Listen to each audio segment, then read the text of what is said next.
For our project, we looked at the 1978 version of Halloween and its remake in 2007. Each of us compared and contrasted one scene from each movie and related it to topics discussed in class. There are a few scenes in Halloween that indicate a change from the fantastic in the 1978 version to the uncanny in the 2007 remake. For example, in Halloween 1978, we are not given any backstory for how Michael Myers became the way he is. However, in the 2007 version, the first half an hour of the movie is solely dedicated to the revealing of his steady decline into insanity. In both of my chosen scenes, Michael Myers picks up his victim with one hand and pins them to a wall with one swift move of his knife. In the 1978 version, this seems virtually impossible for a man of his size to complete such a task, leaving the audience wondering if Michael is a true human or something more supernatural. However, in the 2007 version, Michael's unnatural height and massive build doesn't make that particular kill seem too difficult for the all-of-a-sudden buff Michael Myers. That, along with his seemingly believable backstory, make for a definite shift from the unknown into the uncanny.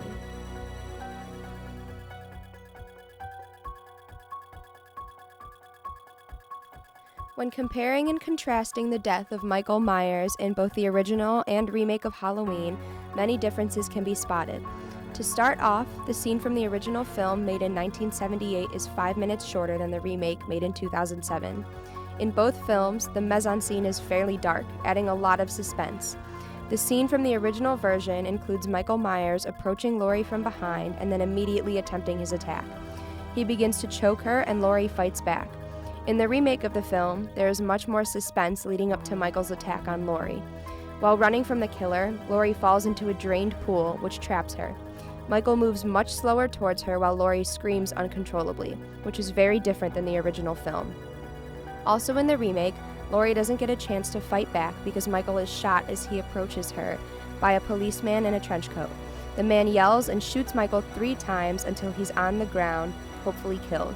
After Laurie is rescued, Michael comes back with the intent to kill and is shot and killed again by more policemen, which is also different than the original. The 1978 version includes a policeman also wearing a trench coat silently arriving to the scene. He shoots Michael once, getting him away from Laurie, and then shoots multiple times again until Michael falls out of the window to his death. Overall, the original scene is much quicker and to the point, and the remake has more drama and suspense.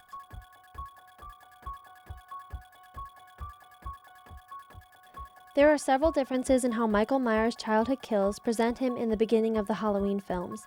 Michael Myers in the 1978 Halloween was simply seen as an unemotional slasher right away, the reason for killing appearing just to be to kill, the character you never have the opportunity to try and identify with or feel for in any manner other than seeing his actions as foul.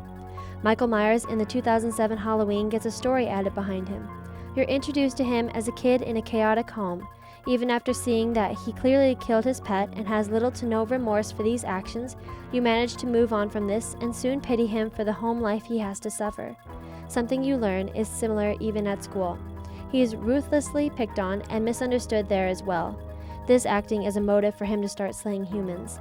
Myers starts killing those who have harmed him verbally, physically, and emotionally, with the bully kicking it off by introducing Michael to the feel of ending a human's life. This then is followed by his stepfather's murder, a man who endlessly slandered him and mistreated the young boy. Then the seemingly innocent boyfriend, who only is presented up front and with the certainty as being the reason his sister did not take him out for trick-or-treating.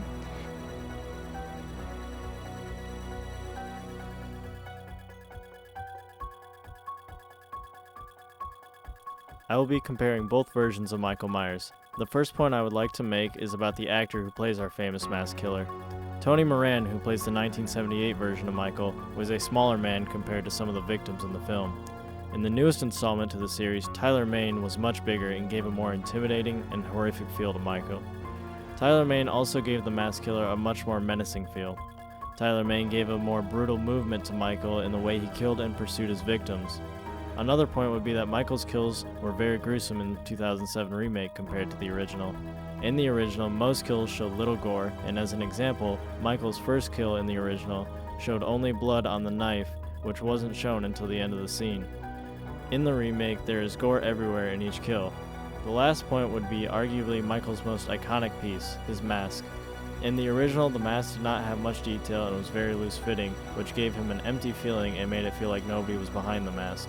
In the remake, Michael's mask was reworked and given more detail like scars and scuff marks. The mask was also more tight-fitting and gave him a feeling of someone actually behind the mask killing these people. I believe the newer Michael is an improvement to the original.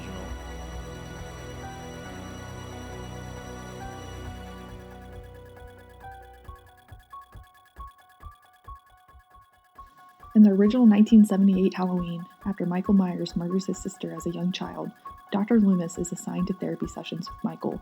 He concludes that Michael is not insane, but evil in nature, and should be taken to a maximum security ward, which the doctors deny his request. Originally in the 2007 Halloween, Dr. Loomis is introduced at Michael's school before the killings to help determine why Michael is killing animals. Much like the 1978 film, the 2007 Halloween, Dr. Loomis is assigned to Michael after the killings. Dr. Loomis determines that Michael is pure evil and should be moved to a maximum security. After the doctors refuse to move Michael, Dr. Loomis is forced to step away from Michael and discontinue the therapy sessions since he is unable to help him. In the 1978 film, Dr. Loomis shoots Michael multiple times, thinking he has killed him, but he has not. In the 2007 version, Michael kills Dr. Loomis, showing that their friendship, if you will, is not as strong and trusting as Dr. Loomis had previously thought.